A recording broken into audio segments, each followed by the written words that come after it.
शांति।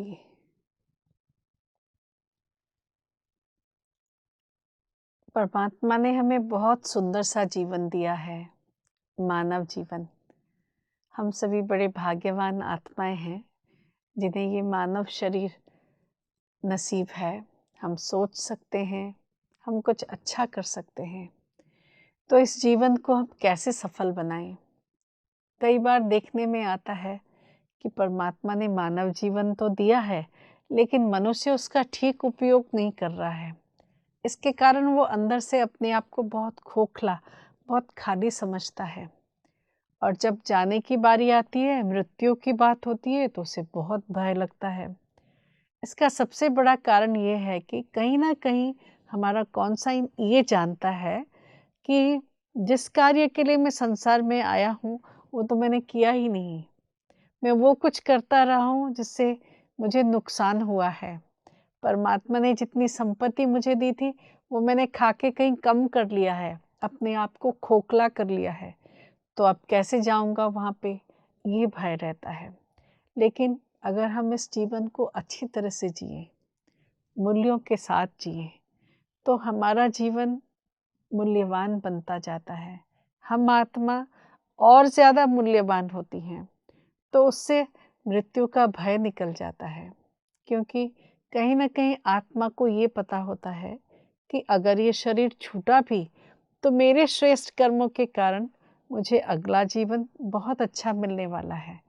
इसलिए वो इस भय से छूट जाता है। तो कैसे क्या करें?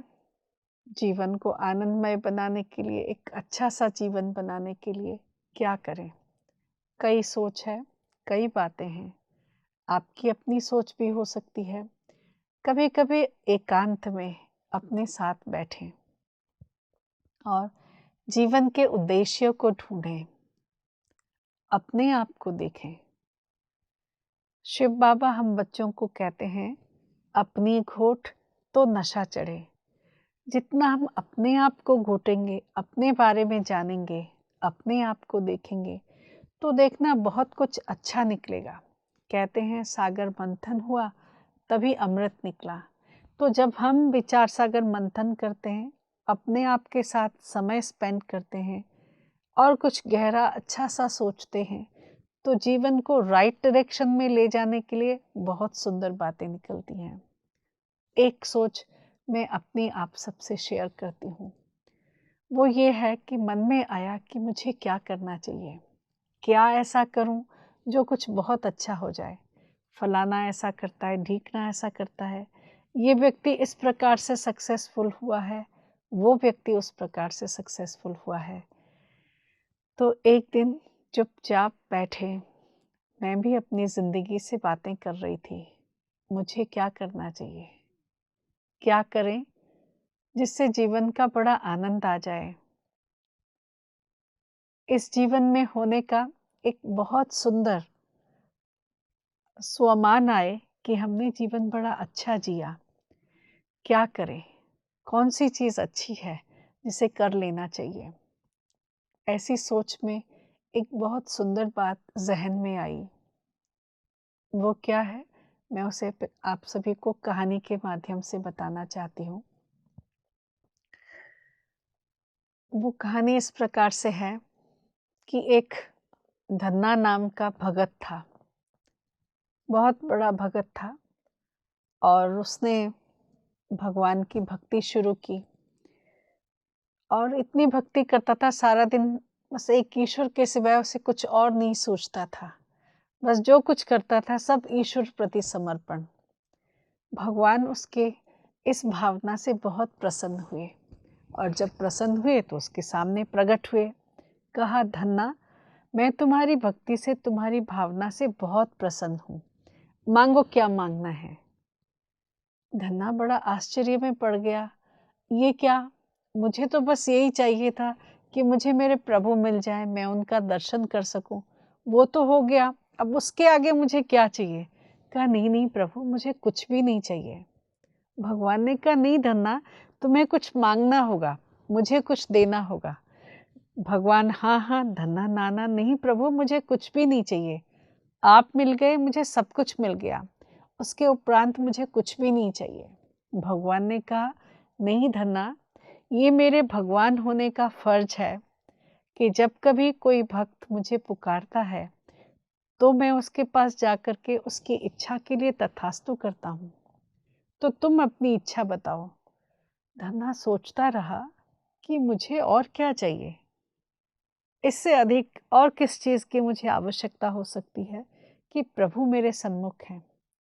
पर भगवान ने बताया कि धन्ना, भगवान के मिल जाने से जीवन समाप्त नहीं होता है। तुम तो अजर, अमर, अविनाशी आत्मा हो। तुम्हारे अंत होने का तो प्रश्न ही नहीं है। तुम तो हो और रहोगे, सदा रहोगे। तो इस सदा काल के लिए तुम्हें कुछ न कुछ मुझसे मांगना चाहिए। धन्ना सोचता रहा और सोच के उसने कहा, प्रभु ठीक है, मुझे मंजूर है। मैं ये मांगता हूँ कि जो आपकी इच्छा है वो मेरे द्वारा पूर्ण हो। आप मुझे कोई कार्य दें जिस कार्य को मैं अनंत काल तक करता रहूं। एक जीवन, अनेक जीवन, उसके बाद के भी जीवन में मैं वो कार्य करता रहूं। तो प्रभु, मेरी इच्छा है कि आपकी इच्छा मेरे द्वारा पूर्ण हो। भगवान मुस्कुराए। पास में देखा, एक छोटा पहाड़ी सा था। भगवान ने कहा, धन्ना, वो पहाड़ी देख रहे हो, जाओ उस पहाड़ी को धकेलो, पुश द माउंटेन। धन्ना को मजा आ गया। वाह, कितना सुंदर कार्य भगवान ने दिया। धन्ना फटाफट तैयार होकर, भगवान अंतर ध्यान हो गए और उसके बाद धन्ना फटाफट तैयार हो गया। जाके पहुंचा पहाड़ी के पास और जोर से उसको धक्का लगाने लगा। धक्का लगाता रहा, पूरी कोशिश के साथ, पूरी शक्ति के साथ वो धक्का लगाता था। सुबह से शाम तक बस जो नित्य कर्म के जो भी छोटे मोटे काम हैं वो पूरा करके धन्ना सारा दिन वहीं लगा रहता था। लोगों ने आकर के देखा, बेचारा धन्ना इतना अच्छा भगत, ये क्या कर रहा है। उससे पूछा, धन्ना तुम क्या कर रहे हो। उसने सारी कहानी बताई और कहा कि बस मैं I am pushing the mountain, मैं इस पहाड़ी को धक्का मार रहा हूँ। तो उन्होंने कहा, क्या तुम्हारे धक्का मारने से ये पहाड़ी हिल जाएगी। धन्ना को और बड़ा आश्चर्य लगा। कहा, लेकिन ऐसा कुछ मैंने नहीं सोचा है। तो कहा, पर तुम इतनी मेहनत क्यों कर रहे हो। शायद तुम्हें भगवान की बात सुनने में कहीं कोई गड़बड़ी हुई है। तुम जाओ भगवान के पास और जाकर के दोबारा पूछो कि भगवान ये क्या है, मुझे क्यों पहाड़ी धक्का मारना चाहिए। धन्ना ने कहा, नहीं नहीं, ऐसा कुछ भी नहीं है, मुझे बड़ा आनंद आ रहा है। भगवान ने मुझे ये कार्य दिया है और मैं उनके कार्य को संपन्न कर रहा हूँ, उनकी यही इच्छा है। लोगों ने बहुत भोले धन्ना को समझाया, धन्ना तुम बहुत भोले हो, ऐसा कोई लाभ नहीं होने वाला है। क्या तुम हमेशा इसी को, पहाड़ को बैठ करके धक्का मारते रहोगे, कैसे क्या होगा। तुम जाओ और भगवान से दोबारा पूछो। धन्ना ने कहा, ठीक है। भोला धन्ना गया, फिर भगवान के ध्यान में बैठा। भगवान फिर से आए। तो धन्ना ने कहा, प्रभु मुझे कोई डाउट नहीं है, मैं बहुत खुश था आपकी आज्ञा को मानते हुए, लेकिन गांव वालों ने ये पूछा है, ये निवेदन किया है कि क्या मुझे ये कार्य करना चाहिए, मैं ठीक डायरेक्शन में हूँ या नहीं हूँ। भगवान ने कहा, धन्ना तुम एकदम ठीक डायरेक्शन में हो, तुम वही कर रहे हो जो करने के लिए मैंने कहा था। धन्ना ने कहा, लेकिन लोग ऐसा सोचते हैं कि इससे क्या लाभ होगा। पर उसको ज़्यादा बोलने की तो आदत भी नहीं थी। वो तो भगवान के ऑर्डर को ही मानना चाहता था, वही करना चाहता था जो ईश्वर की मर्जी है, जिससे वो प्रसन्न हो, जो उनकी इच्छा है। तो धन्ना कुछ नहीं बोला और जाकर के फिर लग गया। गांव वाले तो गांव वाले थे, उन्होंने एक र्यूमर फैला दी, वो ये कि धन्ना ये जो पहाड़ी को धकेल रहा है, इस पहाड़ी को वो हिला के ही रहेगा, पहाड़ी को इस स्थान से उस स्थान तक हिला देगा। पहाड़ी के उस तरफ चर्च था और चर्च के कारण लोगों का अब आना जाना बढ़ गया, गाड़ियां रखने की ज़रूरत थी, लोगों को आने की ज़रूरत थी, लेकिन इस पहाड़ी के होने के कारण कुछ भी संभव नहीं हो रहा था। लेकिन उसके पहाड़ी के हिलने की सबको बहुत बहुत ज़्यादा इंतज़ार थी। तो लोगों ने सोचा शायद चर्च के उस प्रीस्ट ने धन्ना को ये बात कही होगी कि मुझे पहाड़ी हिलाना है, और धन्ना उस कार्य में लगे हुए हैं। तो लोगों ने ये अफवाह फैला दी कि 3 दिन के अंदर पहाड़ी हिलने वाली है, और बहुत सारे लोग दूर दूर से आ गए ये जानने के लिए कि धन्ना कैसे पहाड़ी को हिलाएगा। धन्ना इन सब बातों से बेफिक्र बेखबर अपने कार्य में लगा हुआ था। वो तो बस भगवान की आज्ञा का पालन कर रहा था और अपने जीवन को धन्य महसूस कर रहा था कि उस परमेश्वर ने, उस परमात्मा ने, उस सर्वशक्तिवान ने, उस दया निधान ने, उस करुणा सागर ने मुझे दर्शन दिया है, और इस योग्य समझा कि मैं उनके आशा को पूर्ण करूं, उनके कहे हुए कार्य को करता रहूं। बस वो लगा हुआ था। लेकिन लोगों के देखते देखते ऐसा हुआ कि पहाड़ी हिल गई। जैसे ही पहाड़ी हिली, जय घोष होने लगे। सबने धना को खूब ऊंचा समझा।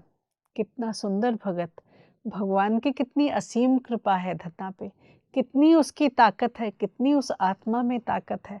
लोगों ने ऐसा सोचना शुरू किया। धन्ना ने कहा, लेकिन मैं इतना सक्षम नहीं था, ये मेरे द्वारा कार्य नहीं हुआ है, जो कुछ हुआ है उस परमात्मा ने किया है।